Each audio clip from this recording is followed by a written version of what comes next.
live. Welcome to Race for 8 Live. I'm David Fink alongside my esteemed broadcast partner, Dave Vincent. Dave, we're here in beautiful Southern California at the Los Caballeros Sports Village for day number 2 of the Simple Green US Open. Today, Dave, we're going to break down the keys to victory for all the top matchups. We're going to talk to Nadia Alvarado Sr., and we're going to make some predictions for today's matches, both the men's small ball and women's small ball matches. Let's jump right in, Dave, with the keys to victory. Sean Lenning. Sean Lenning, he's going to face Robbie McCarthy. He is going to have to get hot and get that serve working. It didn't look like he had complete control of that serve yesterday, the power, the hop. It looked like he was all out of sorts with that new ball, and also it looked like something was going on with his body. I talked to him later. He said that he felt pretty good, but he didn't look it yesterday. He's going to have to get on track like he's playing with that old ball. Well, I agree with you, Dave. Sean Lenning has not looked sharp since the Nationals last year. I know he won the 3-ball Nationals, Dave, but it just doesn't seem like he has that enthusiasm and that energy that he needs to be at his very best. That's the enthusiasm we saw when he nearly defeated Paul Brady, when he's won a lot of these big events, including last year in Tucson, when he just looked so good and fierce. And right now he just looks a little bit sluggish in there, Dave, like he doesn't really want to be there. He'll need to step up that energy level. Well, as he stepped off the court, though, yesterday, he was jovial, running around, having fun, and it made me think, well, maybe that was just sort of like the first game yips for him. Well, his opponent, Dave, Robbie McCarthy from Ireland. What will Robbie McCarthy need to do today? Well, you know, it's interesting about Robbie McCarthy because he is a big stage player. He just hasn't played on the stage over here in the United States. He's a current Irish national handball champion, and he knows how to play on the, in these big matches. And also 60-by-30 King breaking down Owen Kennedy in Ireland is a very big thing to do, and he knows what that pressure is. So if he can deal with the pressure of these cameras right here, the cameras all around this facility, people talking about him, and it's being streamed all back home, if he can get over the pressure on that and just play his game and relax, Robbie McCarthy will take down Sean Lenning today. Dave, I agree with you. What concerns me about Robbie McCarthy is the conversation you had with him yesterday where he said, I'm just in awe to be on the same court as Sean Lenning. Now, I don't know, Dave, if that's just a little bit of posturing, because Robbie McCarthy's been known to make those sort of tongue-in-cheek comments, and we don't know him well enough to know if he was actually being serious. But he has taken down the greats of the game.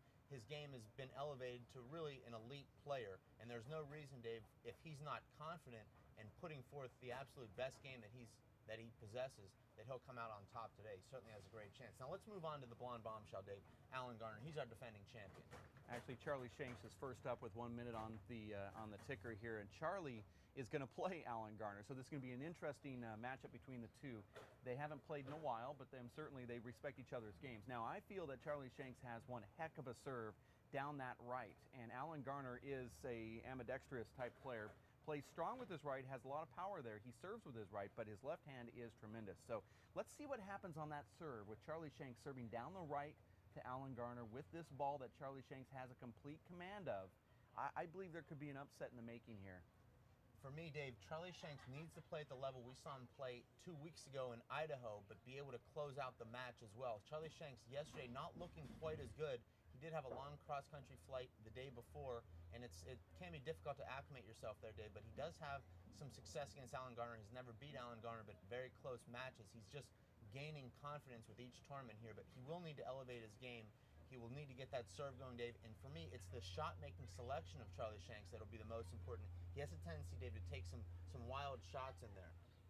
Moving on, Dave, to his opponent, the blonde bombshell, Alan Garner, our number 1 seed. Well, I'm telling you, he's really like one of the best athletes I've ever seen inside and outside of handball. I mean, Alan Garner truly is a very big guy, and he can play any sport that he wants to play. And you know that he has tremendous amounts of power. But does power help this new ball? That's the question mark. I mean, with the old USHA Red Ace ball, that power would allow a guy like Alan Garner to pass you with 2-wall passes anytime you wanted from any spot on the floor.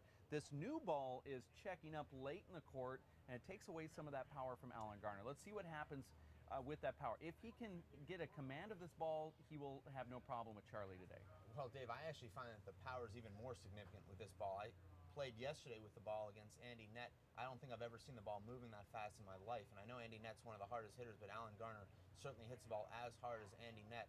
And if Alan Garner can get his feet set and get himself driving through the ball, very difficult for Charlie Shanks to react to that kind of power coming from both sides from the blonde bombshell, Alan Garner. Dave, we're going to take a quick 3-minute timeout here, and we're going to see if we can corral Nadi Alvarado Sr. in the booth. He's a busy guy here, Dave. If we can't, we'll just have to try and save him for another day, and we'll come back and make our predictions. Okay. We'll see you in just a few from Race for 8 Live here at the beautiful Los Caballeros Sports Village in beautiful Southern California. For Dave Fink, Dave Vincent. For 20 years, the Inner City Handball Association has educated, mentored, and served young people through handball. Young people that participate in the Inner City Handball Association programs have a high graduation rate from high school and continue on to college. Inner City Handball teams are good athletes, good students, and good ambassadors for the sport of handball. We need your help to continue our work. Inner City Handball Association is a registered 501c3 tax-exempt charity. Please donate today. Thank you.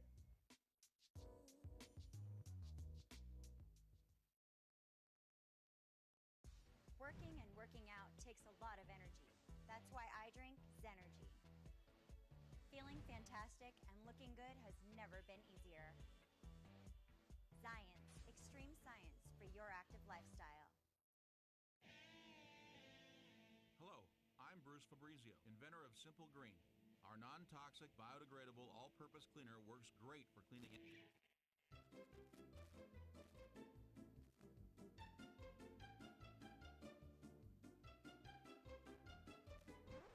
Thank you. Non-toxic, biodegradable, Simple Green. It's great for cleaning.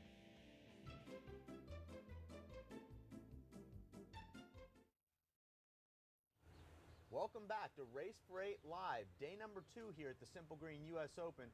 We're joined by the most special guest of all, the greatest handball player of all time, Nadi Alvarado Sr. El Gato, 11-time national four-wall singles champion. Nadi, you're the tournament director here. You were once the tournament namesake. You gave up that honor, and you now call it the U.S. Open. What does it mean to you, Nadi, to have all the greatest players in the world coming here every October and enjoying this incredible event? For us, it's a big opportunity to present to the world the best handball that is right now in existence. And having the Irish contingency, having the Mexican people coming over, and then obviously Canadians. And so we have all kinds of nationalities. So this is a dream come true to us. Obviously, I was a handball player once, but I get a lot of pleasure of organizing these kind of events, especially when I have Bruce Fabrizio, Mark Shogren, and the whole sports of Los Caballeros, the whole stuff. It's just an amazing feeling, and we all feel of each other, and having you guys around is just a big deal to us, and presenting this to the public is just something that we're always looking for, and the USHA is always there behind us too. So, Nadi, you guys have been really innovative. I mean, the way that you have put together this event back in 2006 by formulating really one of the best major tournaments that there is for handball, and now you've instituted big ball. You have a portable court that you constructed out on center court where Maria Sharapova plays tennis out here. Why all of a sudden now we're starting to break into the big ball thing, and what other innovations are you guys thinking of for the future? well, big ball is a big event in California. It's similar to the people in New York where they have a lot of one wall. In California, we have a lot of three wall, with the big ball especially. Mark Shogren came to us, and Bruce was there at the dinner, and he was so happy. And Los Caballeros, they opened up the courts for at the end of the month for all the big ball players in the area, which there are like 300 people. They could be playing in a radius of 10 miles. So they opened the courts to them, and they be coming over, and they like to play in the box. That's what they call it, the box. So from there, we took it over, and Mr. Fabrizio right away, if we're going to have the best at something, we want to pay him also. So right away, the interest grew, and it's been 3 months since I've been working on the three-wall court, but it's been a lot of pleasure. I want the three-wall players to be exposed, like with the webcast, but hopefully they can get on television because there's a lot of potential for them. Nadi, let's talk a little bit about the actual matches here. I know you don't get a chance to really enjoy it as much because I just had to pull you off the three-wall court. You're actually out there painting the lines, you're serving the food, you're checking everybody in. But we've got all the best players in the world here. How much do you look forward to watching a matchup like Charlie Shanks versus Alan Garner, or even your son, Nadi Alvarado Jr., who will be taking on Andy Net today? Well, you know, I usually, like you said, I'm all over. But I do make a special time for my son. And the matches that are set up for today, obviously the seating is a big deal to us, and it's harder because we are combining the USHA with the WPH, and I hope that we have one ranking worldwide together. But at this point, what we're doing is trying to get the best players out there, and we seated you number 6 because although Andy Nail is a very good player, and we thought that because of your input, not as a broadcaster, but as a player, you put in the time to tour and go to the tournaments to earn your points. So we didn't want to cut that away from you guys. So the people that are coming from Ireland, we know they are good, so we kind of put things a little bit into perspective. And all I wish was we had a national rank or worldwide rank, so I can not worry about it. Yeah, it would be a lot easier. Yes. Hey, briefly, we have about a minute left, and to talk about your relationship with Bruce Fabrizio and Simple Green and what they mean to the tournament and what they put together to provide this amazing experience here in Southern California. Well, this is, it goes back, way 20 years ago. But 5 years ago, we started to talk about having a 1-wall, 3-wall, and 4-wall in 1 week only. And so far we have 3-wall and 4-wall. So hopefully next year we can get the 1-wall involved. And I like to see a bunch of New Yorkers here because I want to see how really they play the game. And you guys are more than welcome to come here next year if we're going to have it. That sounds wonderful. We're just about out of time here tonight. We're going to let you get back to paying the courts and doing everything else that you do here this week. But it's a great honor for us to be able to come to this event and to have you in the booth here with us. So thank you very much. Thank you for this tournament, and we're going to look forward to the rest of the weekend here. Thanks for everything. And I got to go. Okay. Bye. We're going to be back in just a few. Race for 8 Live. I'm Dave Fink, Nadia Alvarado Sr., and my esteemed broadcast partner, Dave Vincent. We'll see you in a few. Hello, I'm Bruce Fabrizio, inventor of Simple Green. Our non-toxic, biodegradable, all-purpose cleaner works great for cleaning it.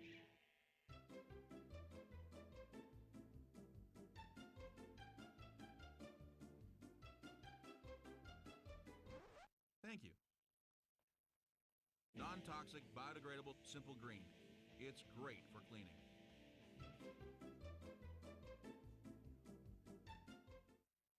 Working and working out takes a lot of energy. That's why I drink Zenergy. Feeling fantastic and looking good has never been easier. Science, extreme science for your active lifestyle. For 20 years, the Inner City Handball Association has educated, mentored, and served young people through handball. Young people that participate in the Inner City Handball Association programs have a high graduation rate from high school and continue on to college.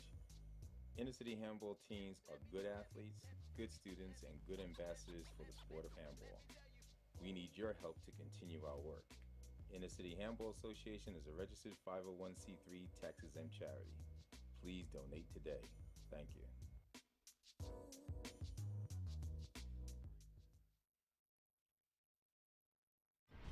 Hello, I'm Bruce Fabrizio, inventor of Simple Green, the finest non-toxic cleaner in the world. For more than 35 years, I have worked to establish truth in labeling laws. Many products misrepresent their safety and efficacy. I am so certain you will find that Simple Green does everything the label states safely, that if you're not 100% satisfied, I will refund your purchase. For more information, go to simplegreen.com.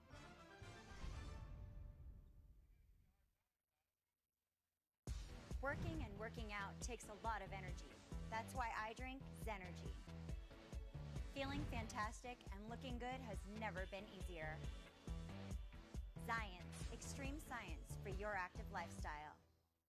Back to Race for 8 Live here at the Los Caballeros Sports Village in Fountain Valley, California. We're going to make predictions here, Dave, for day number 2. I'm going to actually force you to get off the fence for the first time in your life, Dave, and actually make some bold predictions here in today's matchups. Let's start, Dave, with the Charlie Shanks-Alan Garner 1 versus 8 matchup. I believe it's going to be Charlie Shanks today. Charlie's going to take down Alan Garner. Alan had that day of rest. He hasn't been able to go in and play a first round, and I know that a lot of people say, well, you know, Alan, he gets that free day and he has one less match under. Well, that doesn't actually help you out sometimes. you need to get into the thick of things and get your body rolling and figure out how to play with this ball, which Alan has not played with. So I'm taking Charlie Shanks. He's Well, my we've pick. seen that, Dave, in the Race for 8 format, with players receiving buys into the quarterfinals have often struggled. Actually only have a 5-3 record in those matchups. So I think Alan Garner will be at a disadvantage, but I do think Alan Garner will prevail today. I didn't think Charlie Shank looked all that sharp yesterday. I think Alan Garner tuned himself up in Idaho, got a couple nice matches under his belt, and I think he'll come in here really strong, really powerful, and really ready to compete and play. I think Charlie needed yesterday to tune himself up for this match. Could be. Our next matchup, Dave, very intriguing. It's Luis Moreno, the winner of the last race stop, the first race stop of the year, taking on the defending national champion, Dave Chapman. And I know that you've watched Luis Moreno throughout your career, so you can see that this kid gets inside power from defeating those that he feels are on top of Mount Everest. And he looks at Nadi Alvarado 2 weeks ago, that Nadi was standing on top of Mount Everest and he has never defeated him. And you saw that confidence build in the middle of that match when he started slapping his leg. I defeated a guy that was on top of Mount Everest. I believe that he is going to come out here and defeat another one of those guys that stands on top of that mountain. A couple years ago, he defeated Paul Brady, who owned that mountain. I believe Luis Moreno is going to take down Dave Chapman today. Well, Luis Moreno has beat Dave Chapman before. He beat him the first couple times they played. They've gone back and forth since. Dave Chapman had a winning streak at one point against Luis. But, Dave, I agree with you. I think it'll be Luis Moreno coming out today. Dave Chapman's legs didn't look strong yesterday. He has been playing a lot of handball. And I think it will be Luis Moreno in one close game, and one game that's probably not going to be that close. I'm going to make a prediction that if Luis Moreno beats Dave Chapman, he's winning this tournament. I'm going to actually say Alan Garner will beat Luis Moreno if they play tomorrow. That'll be for day 3, though. Okay. Dave. So let's let's argue about that. Let's get off the fence about that later. Let's sit tight on that, Dave, and let's talk about the Battle of New York. The two queens of New York handball, Tracy Davis. Excuse me, Dave, I've jumped ahead here a little bit. Well, you're good at that. Well, that's what I do sometimes. We're actually going to talk about Nadi Alvarado Jr. taking on the Minnesota Dreamboat, Andy Nett. Well, Nadi Alvarado looked like he was all out of sorts yesterday, and you played Andy Nett yesterday, and you felt that he was all in sorts. I'm just going to go with your prediction and say that Andy Nett is going to defeat Nadi Alvarado. Wow. That's a bold statement, but I'm going with it. That is very bold. Now, Dave, I'm a little bit biased because anytime someone beats you, you kind of feel like, well, no one can beat them. I mean, they're going on to win the tournament. Now, Andy Nett has never beat Nadi Alvarado before, but Nadi comes in here, Dave. There's extra pressure when you're playing in front of your home crowd. He's got all of his family here. He's got the A-team here that's his support team. And, you know, you feel like you like to play at home. You're sleeping in your own bed. But there is more added pressure there. And Nadi did look out of sorts yesterday. He looked out of sorts in Idaho as well, Dave. Andy Nett's game is on the rise. I'm going to go ahead and say tiebreaker here. I'm going to take Nadi Alvarado in a close tiebreaker. I'm going to take Andy Nett. Our next matchup, Dave, is a big one. It's one of those variables that we've never seen these guys play before. It's Sean Lenning taking on Robbie McCarthy, the Irish national champion. Well, Sean Lenning's one of my own personal sparring partners in Tucson at the Tucson Racket Club. I'd be wrong to go against him, but I'm going to. Sorry.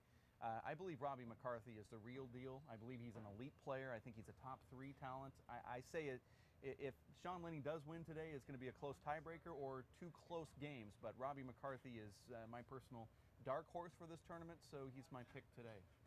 Robbie McCarthy, Dave, is not someone that I've seen play a lot. I saw him play at the Worlds, and I thought this was the best player I'd ever seen, despite him losing convincingly there in the quarterfinals. I still walked away thinking this guy is one of the most talented players I've ever seen. That was 2 years ago. Now here we are. Robbie McCarthy is really coming into his prime as a handball player. You have to think that today could be Robbie McCarthy's day. Sean Lenning has not looked that great. I'm going to also take Robbie McCarthy in 2 close games, 1 high teens, 1 possibly in the low double figures. Can't debate that. Let's shift gears a little bit here, Dave, and let's talk about the women's draw. It's a very deep draw. There's so many great matchups. We're highlighting 2 of the top matches in the round of 16 today. The 2 queens of New York, the one-wall national champions in the last decade, Tracy Davis and her new predecessor, Sandy Ng, taking each other on in 4-wall today.